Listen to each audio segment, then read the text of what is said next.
is waiting for his dinner right now. So we'll see. I do have some pretty big pieces in here. As you can tell, Harry, especially compared to the cat we've already seen, he is a pretty big boy. Harry, what's that? A little appetizer? Yeah. Oh. The piggy. Oh, the piggy.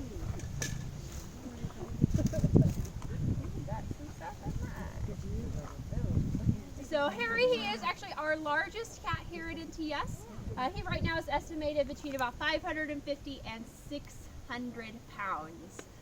So with Harry here, he has been with us for 6 years. He'll be turning 8 years old in December. And he sees the tour that's getting ready to feed him down there. So Harry, he actually came to us from what we call the pay-to-play industry. Has anybody heard of this before? Has anybody heard of cub handling? So there are opportunities at different places all around the world where you can come in and actually play with a lion cub, a tiger cub, a cheetah cub, also baby lemurs, sometimes sloths, anteaters, aardvarks, all sorts of animals. And unfortunately, while it sounds like a really cool experience, and while most of these facilities will say, yeah, you're helping with conservation, you're helping us raise this animal, they actually forcibly took that animal away from its mother. So unfortunately, most of these animals are being taken away from their mothers as early as 20 minutes after being born, but it's typically sometime within the first 2 weeks of their lives. So unfortunately, especially for a mammal, that means they can't drink their mother's milk. They don't get to get all that nourishment from her colostrum, which already means that their immune systems are going to be very weak because they're not getting shots either.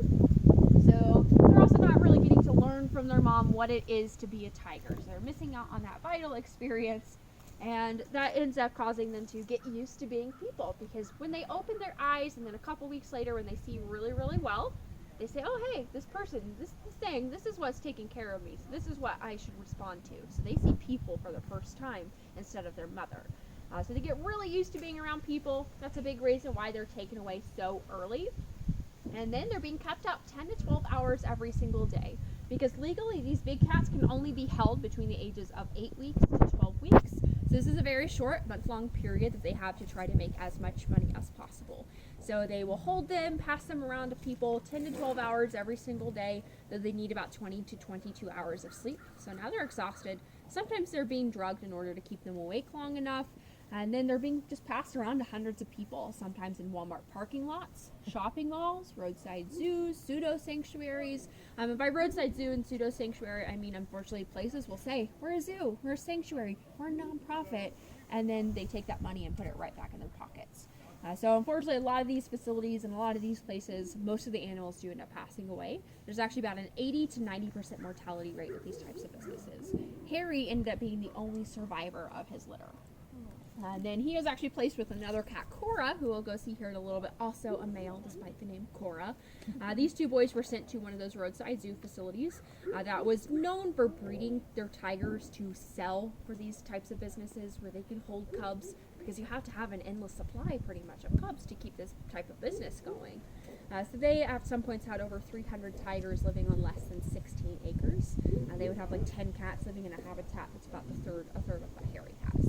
So it was a very small facility, and one of the major ways that they would feed their cats is by taking a chunk of meat, tossing it over the fence, and then leaving. So these cats were forced to fight over their food. Harry, you can tell he never misses a meal. We always feed our cats here, but he was fighting over that food and winning. Whereas Cora, the more shy and timid of the two, kind of got the brunt of the abuse and ended up not getting quite as much food. So he is very shy and timid still today. Harry's definitely the more social of the two, but he knows people equal snacks. He loves snacks. Yeah. Sam's coming, I promise. You're going to get fed.